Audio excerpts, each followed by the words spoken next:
Bem-vindo ao Pode Me Contar. Hoje eu quero narrar para você uma história muito interessante, comovente até, e que eu acredito que muitos de vocês que estão aqui comigo podem também se identificar com essa história, e os conselhos que essa pessoa pede, a ajuda que ela pede, também pode ajudar a muitos de vocês aqui, tá? Como você já sabe, nós preservamos os nomes originais das pessoas que nos enviam as suas histórias. Para que, né, todos sejam preservados, ninguém fique exposto nem nada. Então eu sempre uso, né, como Maria ou Mariazinha, João ou Joãozinho, ou algum outro nome que sempre será fictício. Nunca vai ser o nome original e verdadeiro da pessoa, mas a história é de verdade. Se você não é inscrito aqui nesse canal, eu quero convidar você a se inscrever no canal. Também, na hora que você se inscrever, vai lá, clica no sininho. É importante clicar no sininho? É, gente, claro que é, porque aí toda vez que tiver, né, um novo conteúdo, você vai ser notificado na hora e assim você não perde nenhuma das nossas histórias do Pode Me Contar. Então, vamos começar com a história da Maria, que nos enviou o e-mail dela, com a história, contando, narrando essa história dela. Então, vamos lá. Ela diz que ela aceitou Jesus aproximadamente aos 25 anos de idade. Desde então, ela começou uma caminhada com Cristo, que ela diz que foi uma caminhada de santificação, foi uma caminhada de consagração e abnegação. Depois eu até quero falar sobre isso. E ela diz que isso era constante na vida dela. Mas ela informa na cartinha dela que ela nunca acreditou no casamento, que eu não sei porquê, mas ela nunca acreditou no casamento.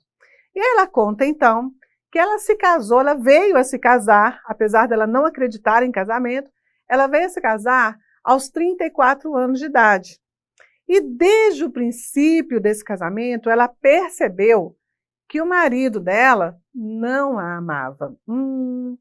E aí ela vive, então, por 11 anos com esse marido, como se eles fossem amigos. E ela diz, ela vem narrando, que ela lutou durante todos esses 11 anos, ela lutou muito pelo casamento, ela lutou muito para que desse certo. Mas, infelizmente, após 11 anos, acabou em divórcio. Durante esse tempo, ela diz na carta, que o marido insistia sempre e falava sempre no divórcio. E ela não conseguia, né, aceitar isso, ela sempre rejeitou a ideia do divórcio na mente e no coração dela, até que não teve jeito. Ela teve que ceder e ela se divorciou. Ela entende que o marido dela, ele adulterou no coração e também ela sabia que ele consumia constantemente pornografia. Ela disse que o perdoou, mas também não teve jeito, tiveram que se separar mesmo, né? E ela vai narrando para mim que, infelizmente, após o divórcio dela, ela entrou numa espiral de queda espiritual. E aí, já vão 5 anos depois do divórcio dela, depois da separação, e então, hoje ela se encontra, né, uma dependente de cigarro, de fornicação, e também ela entende que ela entrou em uma situação de doença mental. E ela vem falando para mim na carta dela que ela gostaria muito de se reerguer, mas ela não consegue se reerguer sozinha. E ela me pede ajuda, né? Ela fala para mim que o que a faz feliz, o que a faz alegre é de verdade servir ao Senhor. Mas ela não consegue regressar por causa do pecado que tomou conta da vida dela, né? Então ela pede ajuda. Bom, né? Querida Maria, ou Mariazinha que me enviou o teu e-mail, a tua carta, né? Vamos lá. Eu gostaria de analisar alguns pontos principais aqui que nós observamos na sua carta, na sua mensagem. Então eu gostaria de trazer esses pontos em evidência aqui para todo mundo, até porque a nossa proposta é ajudar você, que nos enviou a tua carta, mas também ajudar tantas outras pessoas que podem se encontrar agora numa situação, numa posição ou parecida com a sua, ou próxima da sua, ou se identificar com a sua história de alguma forma. Então, a ajuda que eu der para você, Mariazinha, é a mesma que pode ajudar a tantas outras pessoas. Então, analisando, eu gostaria de analisar, né, a tua história desde o início. Você começa falando que você aceitou Jesus com 24 anos, 25 anos, aliás. Isso é ótimo, perfeito, sensacional, né? Seria absurdamente incrível que todas as pessoas, ainda na sua juventude, encontrassem com Cristo. E você passou dos seus 25 anos até os seus 34 anos, ou seja, 9 anos aí, servindo a Deus, né? Conforme você fala, com santificação, com consagração, com abnegação. Agora, o que me chama a atenção é que você colocou na carta que esse tempo você se dedicou a Deus em santificação, em consagração e em abnegação. Então, eu queria fazer uma parada aqui, que vai ajudar você e vai ajudar outras pessoas. Você sabe que desde a queda do homem, os nossos conceitos e valores, eles também sofreram queda. Depois que Adão e Eva, né, se corromperam, os nossos conceitos e valores, eles se corromperam também. E por que eu estou falando isso? Porque muitas pessoas, elas perderam o real significado do que é santificação, do que é consagração. As pessoas perderam.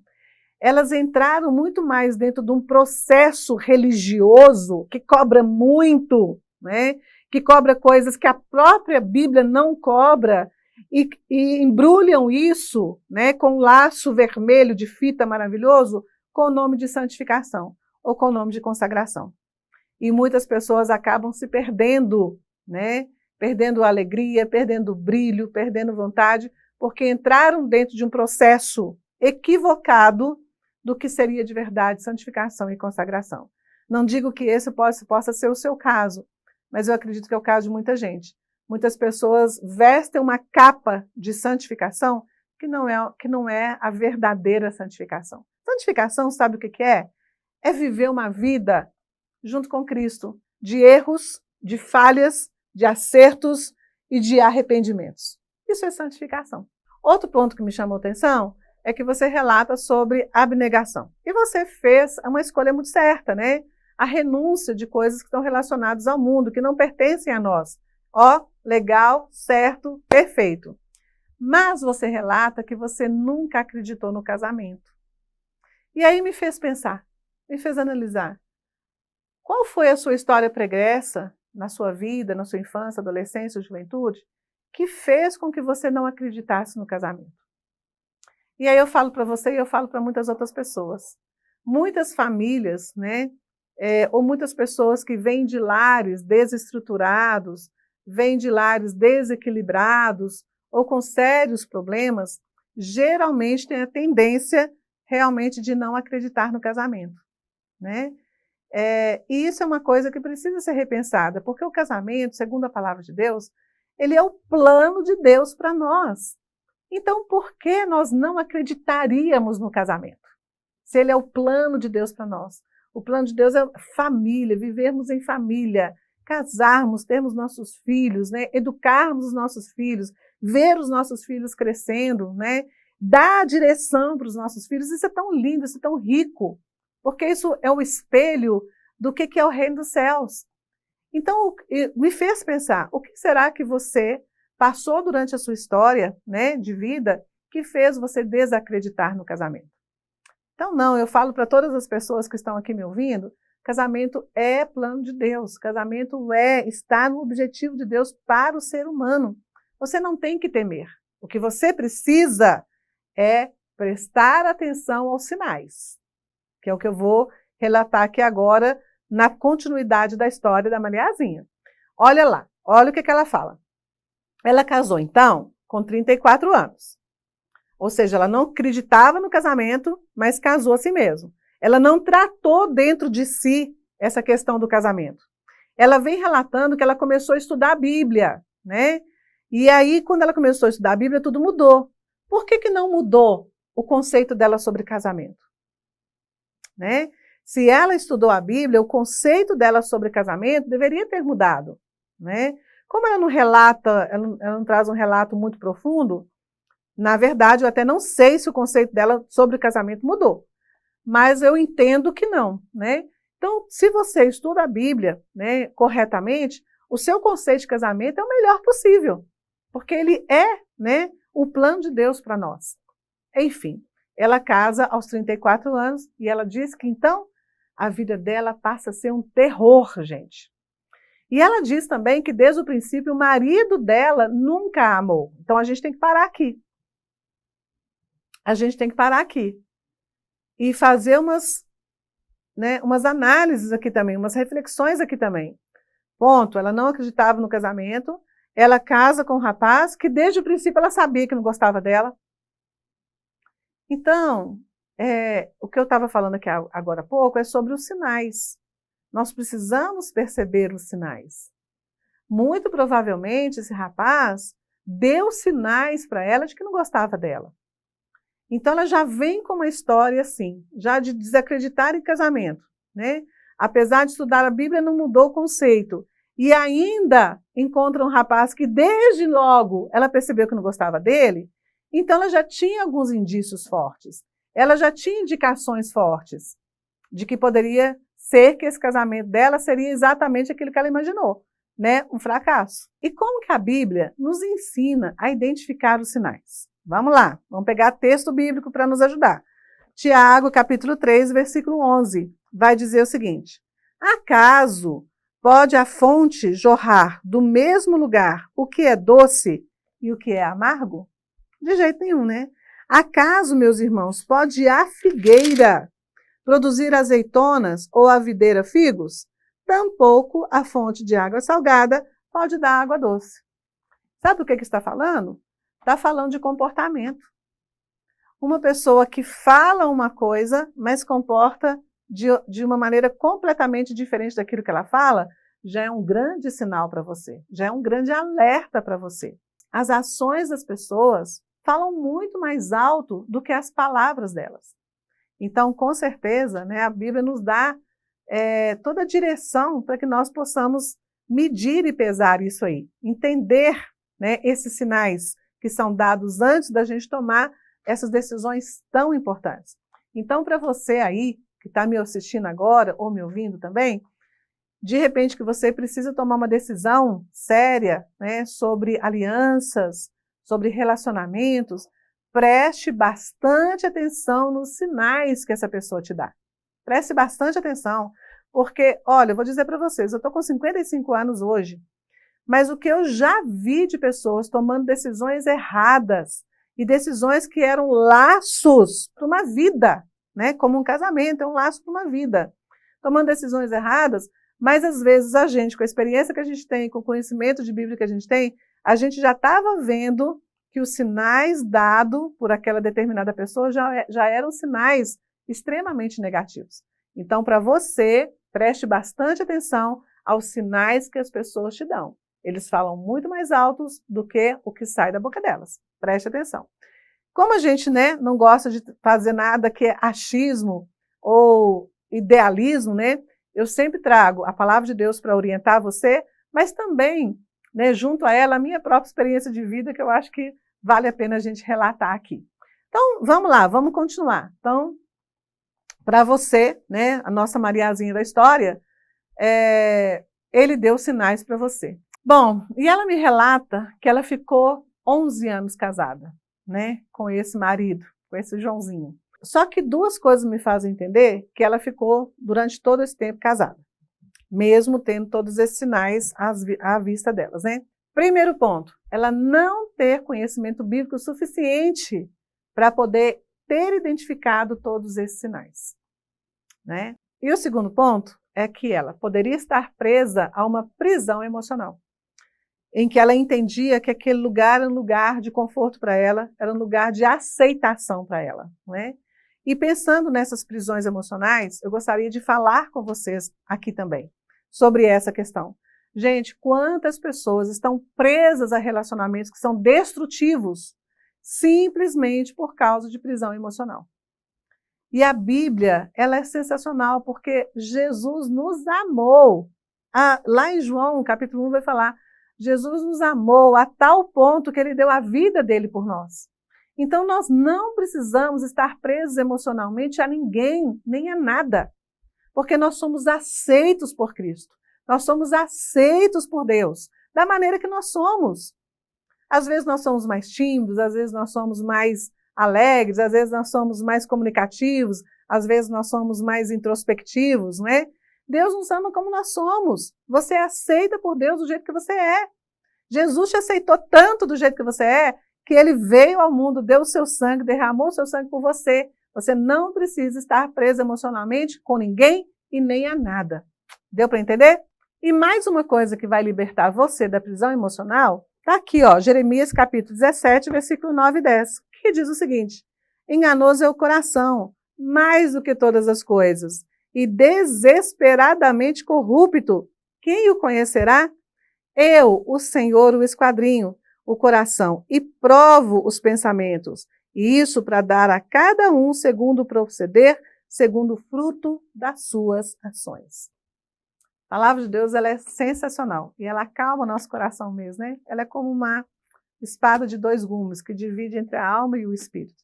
Então você pode, né, se beneficiar da palavra de Deus para te ajudar a discernir o seu próprio coração, a discernir as suas próprias emoções e saber como lidar com elas. Portanto, ou você escolhe a palavra, ou você acaba se tornando refém das suas próprias emoções. Continuando aqui a nossa análise, ela fala que após o divórcio, ela entrou numa espiral de queda espiritual. O que eu posso entender é que, de repente, talvez ela entendia que a Bíblia não abria exceção para o divórcio, né? Embora a Bíblia abra, sim. Então, ela pode ter ficado envergonhada, acreditar nisso e ficar envergonhada de voltar para a sua comunidade, de voltar para o convívio dos seus amigos da igreja, de voltar, né, para o seu convívio social e aquela coisa toda. E a comunhão com a igreja é tão importante. A Bíblia fala para a gente que nós não devemos perder a comunhão da nossa igreja. Porque quando a gente perde a comunhão com os nossos irmãos e a convivência, você perde aprendizado, você perde unidade, você perde uma pessoa orando por você, você perde um monte de coisa. E aí, de repente, ela se sentiu envergonhada, não quis voltar depois do divórcio, e o que acontece com ela? Né? Ela vai numa espiral, né? Numa queda forte, como ela mesma fala. E aí ela começa a se envolver com vários tipos de pecado. Um deles, ela começa a fumar, e junto disso, né, o pecado da fornicação, e que provavelmente levou ela a ter uma doença mental, que eu não sei qual é, porque ela não relata. E o que fazer numa situação dessa? Como ela pode se reerguer? Vamos lá? 1 João, no capítulo 1, no versículo 9, vai dizer o seguinte: se confessarmos os nossos pecados, Ele é fiel e justo para nos perdoar os pecados e nos purificar de toda a injustiça. Querida, confessar os pecados a Deus, pedir perdão, né, é a coisa tão, às vezes, simples para as pessoas fazerem. Deus não vai exigir de você grandes coisas, né, grandes abdicações. Né? As pessoas acham na cabeça dela que ela vai ter que fazer uma coisa muito mirabolante para poder voltar ao convívio de Deus, voltar ao convívio de Cristo. Não! Bate o joelho no chão, pede perdão pelos pecados, relata os teus pecados, fala da tua fraqueza, relata para Deus a tua fraqueza. Fala com Ele, ó, minha fraqueza é nisso, é nisso, é nisso, é nisso. Né? Lança o teu jugo sobre Jesus Cristo, porque o jugo dele é leve. Segundo ponto, buscar conhecimento de inteligência emocional. E a palavra de Deus fala sobre isso. Olha lá, Provérbios capítulo 11, versículo 14. Não havendo sábia direção, o povo cai, mas na multidão de conselheiros há segurança.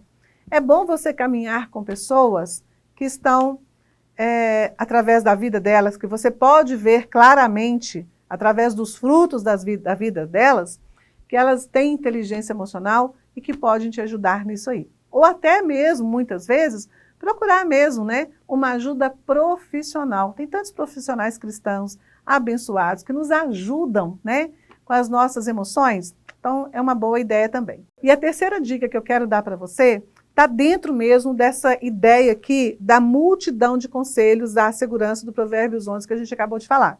Essa multidão aí pode não estar se referindo apenas a pessoas, mas também a instrumentos como livros, como profissionais da área.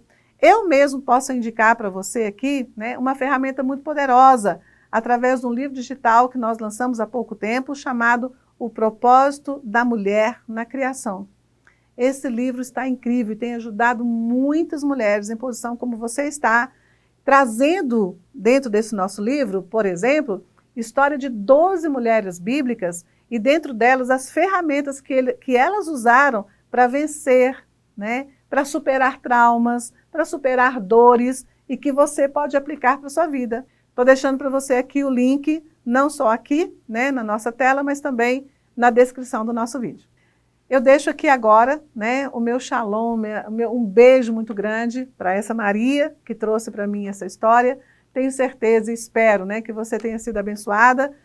Espero que as nossas dicas bíblicas, né, te ajudem e muito. E para todas as outras, né, que estão assistindo aqui agora, tanto homens quanto mulheres que estão assistindo esse vídeo ou ouvindo, né, esse podcast aqui agora também, espero que você tenha tido ferramentas importantes para você adquirir para a sua vida, para que você também seja liberto de tantas coisas, né, do aprisionamento emocional que nos arrebata tanto e que pode destruir a nossa vida. Mas a partir de agora, a sua vida vai ser outra. Então, o que você achou da nossa história de hoje, do vídeo de hoje? Se você... Mais uma vez. Então, o que você achou aqui da nossa história de hoje, que nós trouxemos nesse vídeo tão importante? Se foi importante para você e você lembrou de alguém ou de alguma pessoa que pode ser importante para ela, compartilha com ela também, tá? E se você ainda não é inscrito no canal, vai lá e se inscreva. Ah, gente, está aparecendo aqui na tela para você o nosso endereço de e-mail, para que você possa enviar para nós a sua história, pedir o conselho que você deseja e nós transformarmos ela em vídeo para te abençoar e te ajudar. Tchau, tchau, te vejo no próximo vídeo.